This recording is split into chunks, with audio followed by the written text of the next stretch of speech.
we are experiencing some kind of alien invasion. This is not a drill. This is a drill. Supplice is one of the best Doom mods I have played, and I have played my fair share of them. Currently released on Steam Early Access, the game came to me as a bit of a surprise, as I haven't heard anything of it until I saw it pop up on my recommended, and I'm really glad that it did.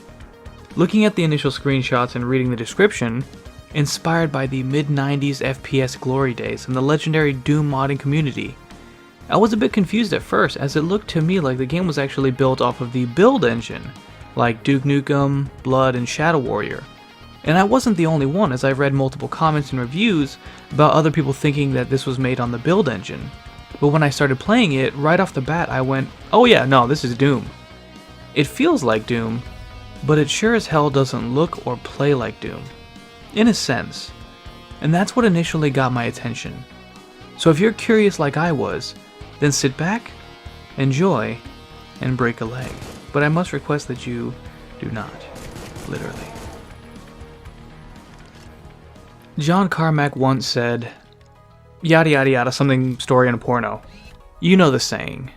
But the story presented here in Supplice, given to you through computer terminals and multiple pages of text, bear with me as I know it's sounding boring, but it really isn't, is a really strong and compelling story. A classic story of aliens and scientific experiments gone wrong in space on a colonized planet. One of 3 computer AIs go rogue, and you need to figure out 1. How these aliens are coming to your planet, 2. Why, and 3. What does the rogue AI have to do with it? As I said earlier, the story is given to you through contextual emails and social media pages you find through computer terminals, some of which can be incredibly cringy, with them also having a reaction, reply, and share counter at the bottom.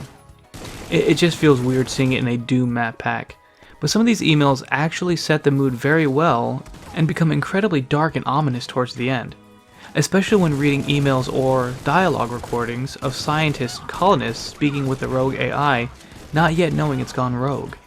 It's written quite well. One of the computer dialogues between the main character Zora and the AI Sharon actually filled me with dread and anxiety. In an earlier message, the AI had relayed a message to you from the Director of Operations who was assisting you in escaping/surviving.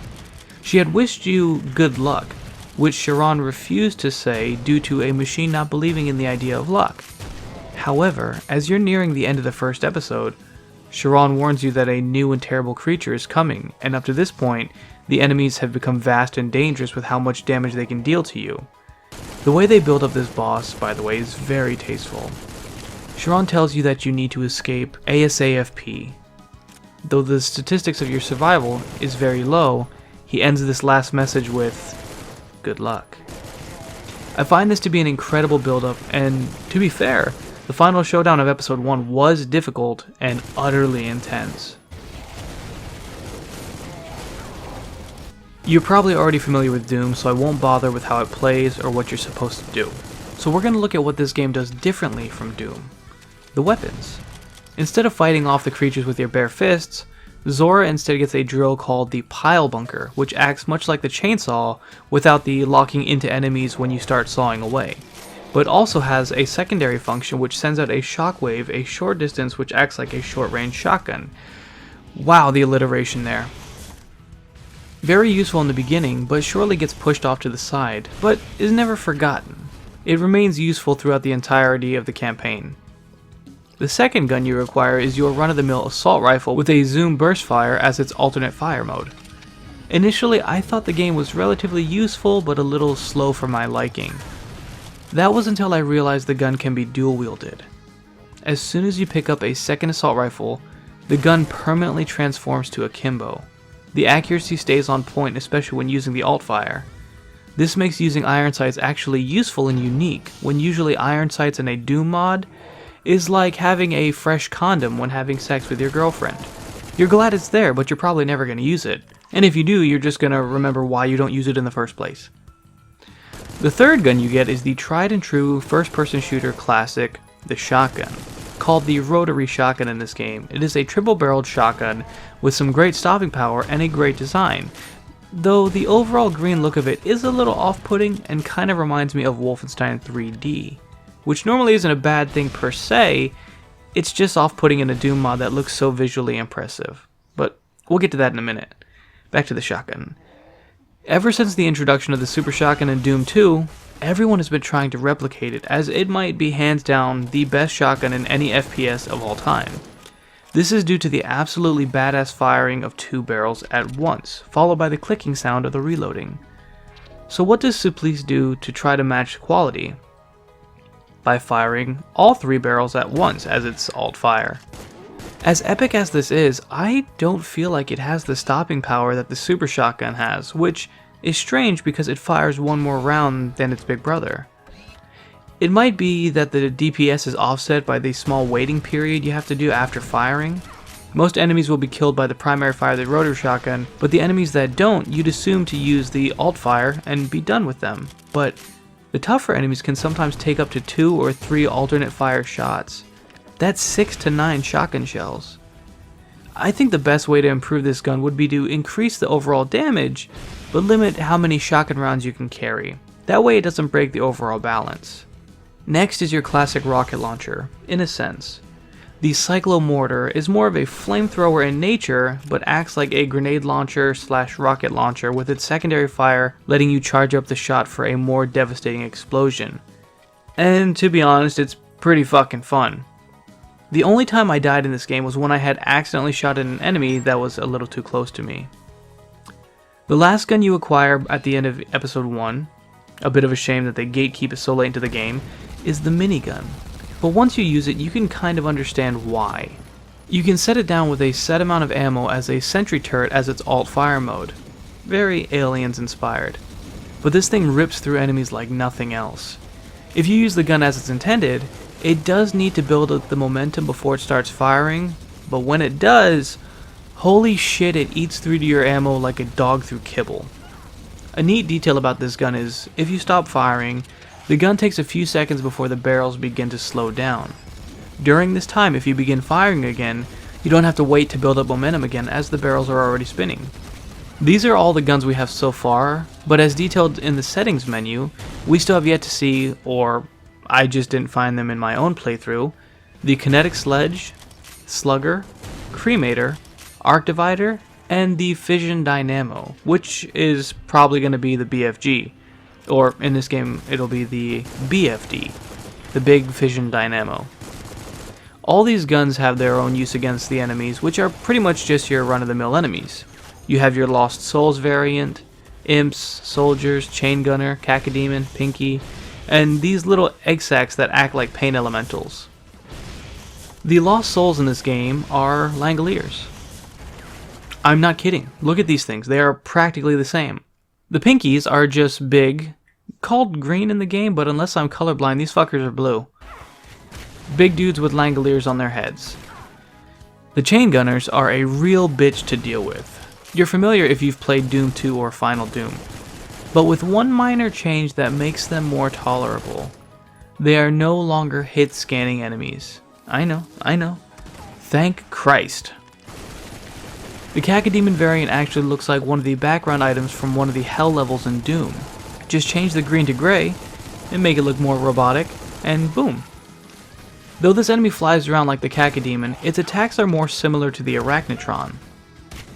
The most unique enemy variant is this centaur looking thing that shoots out chains like Scorpion from Mortal Kombat, and these exploding little spiky grenades. Now onto the missions. The maps are huge. Massive da honka bankaloos. Absolutely ginormous. There are only 5 missions in episode 1, but each one can take you anywhere from 30 to 40 minutes to complete. Not to mention, there's usually about 300 enemies per map. You will be engaged the entire time while killing enemies and monitoring your health and ammo. The game also has its own versions of the orb collectibles, which you will most definitely need. The most interesting is the item that replaces Berserker. It's an overcharge for your drill, Pile Bunker, which does more damage, sets enemies on fire, and the secondary fire can do the same with Explosive Force. What sets it apart from Berserker is the fact that you can store it and use it for later.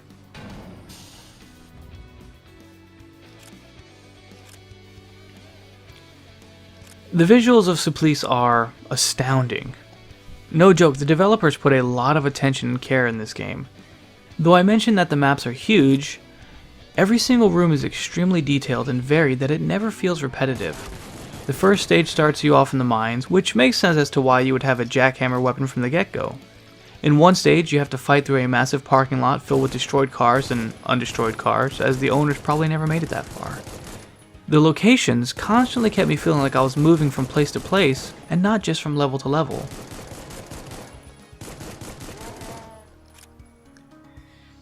I've mentioned before how enemy sounds in Doom were used for 3 reasons. 1. To give each enemy a unique personality. 2. Once you memorize what enemy made what sound, you could determine what weapon you would need for that enemy.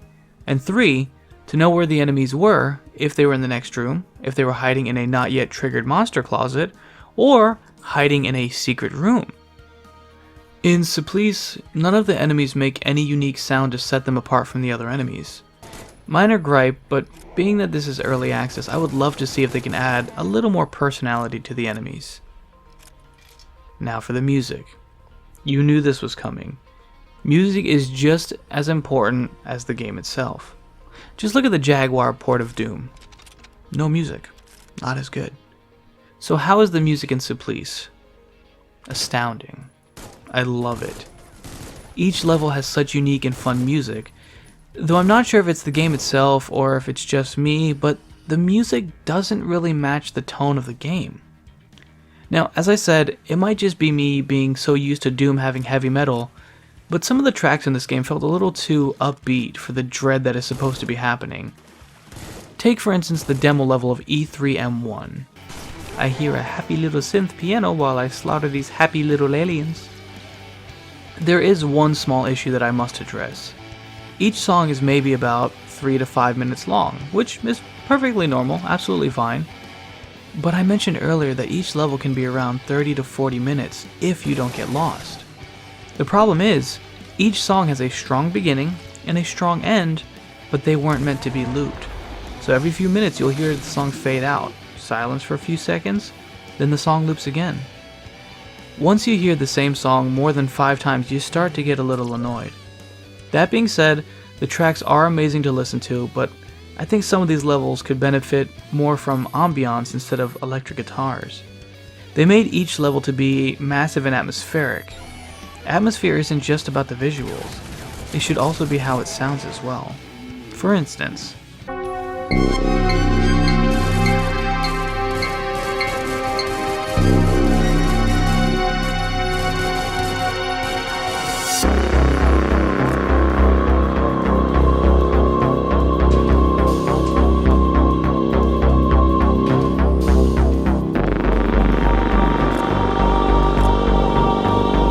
I think Supplice is an amazing game, and one that had me thinking, Doom is so historic and iconic, I wonder if mods and maps from games like Supplice would also join that legacy. And I honestly hope so, because it felt so interesting and immersive, and I feel could easily introduce modern age gamers to the classic FPS like Doom. And I thank Hyperstrange for creating something like this.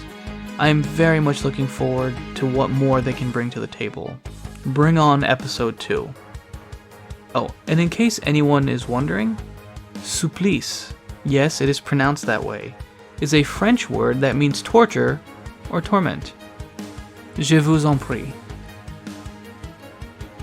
Overall, I can't give Supplice a rating as it's not completed yet, but as for what it is and at only a price point of roughly $15, I'd say give it a try and feel the Supplice.